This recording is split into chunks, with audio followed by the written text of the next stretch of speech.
Первый, передовой, лучшая защита, оригинальный дизайн. Такими эпитетами характеризуют национальную валюту Кыргызстана – сом.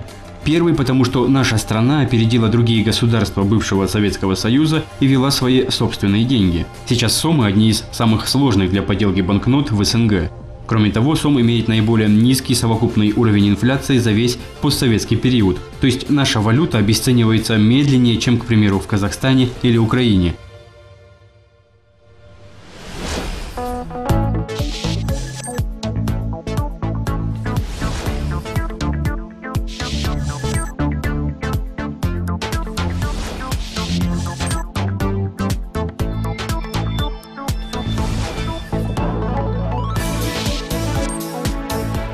А начиналось все 20 лет назад. После развала СССР бывшие члены Союза продолжали использовать советский рубль. Его тогда нелицеприятно называли деревянным. После стран Прибалтики отказаться от него решилась и Кыргызская республика. 10 мая 1993 года Джогорку Кенеш после долгих споров поддерживает постановление о введении национальной валюты.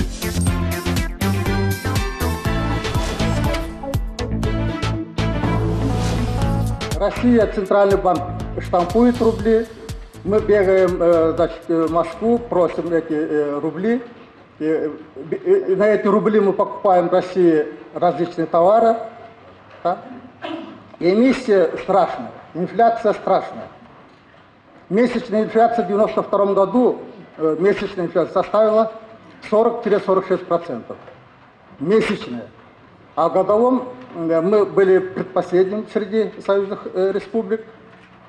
Самое высокое было там Узбекистан, там 1200, у нас было 946% по итогам 1992 года.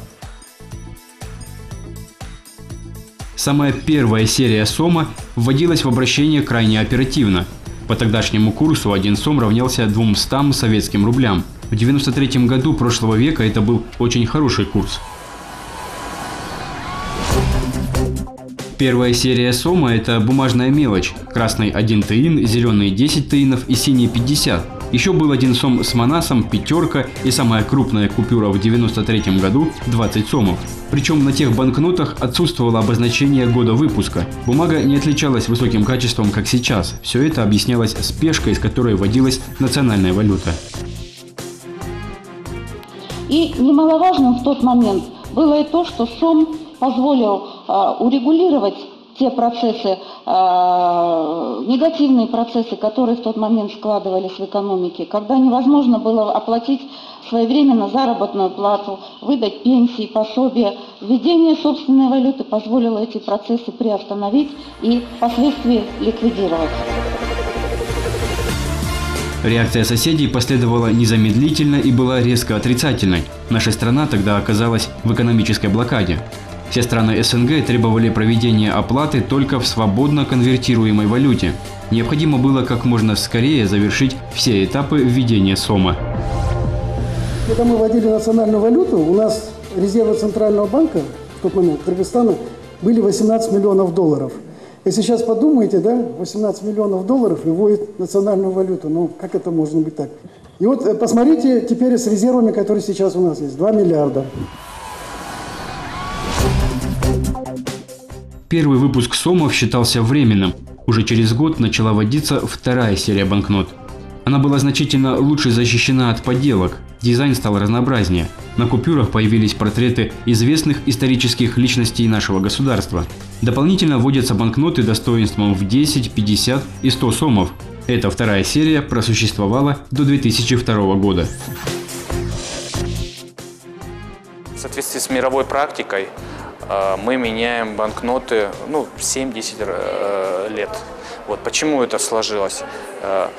Цель Национального банка, задача, скажем, Национального банка – это поддержание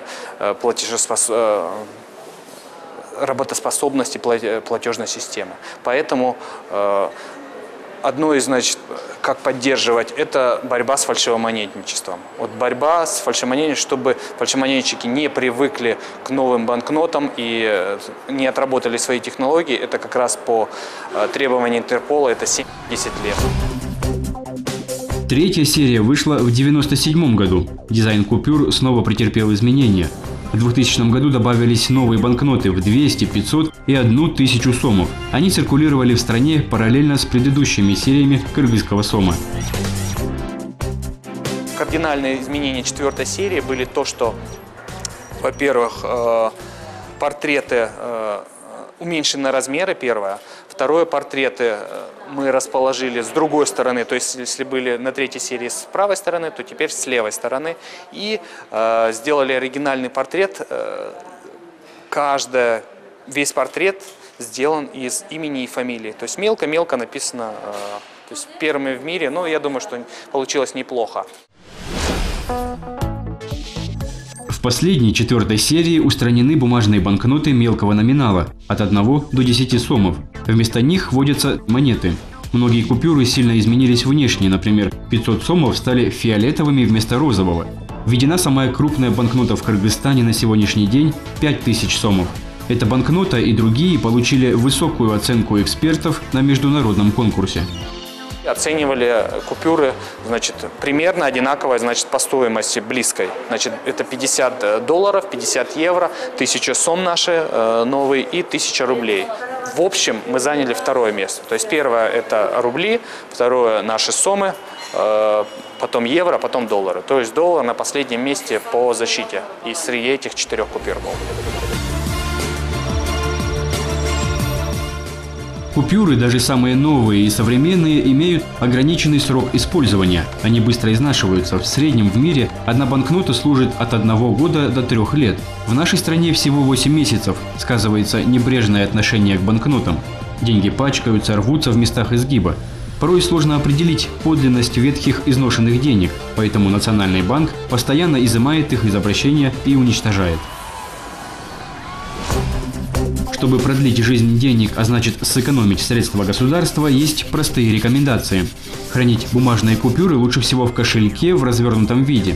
Нельзя делать на банкнотах надписи, сворачивать или изгибать их.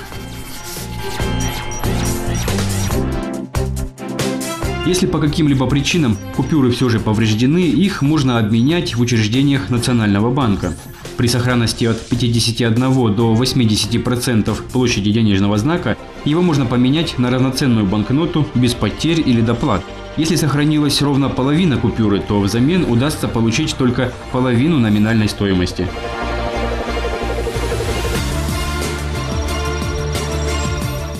Что касается монет самого мелкого номинала 10, 50 тин и 1 сом, Национальный банк также обменивает их на более крупные. Это можно сделать каждый будний день с утра до обеда. Полного обновления банкнот пока ждать не стоит. Наша валюта, отметившая в этом году 20-летний юбилей, сейчас отвечает самым современным требованиям по защищенности от подделок и признана одной из лучших по исполнению на постсоветском пространстве.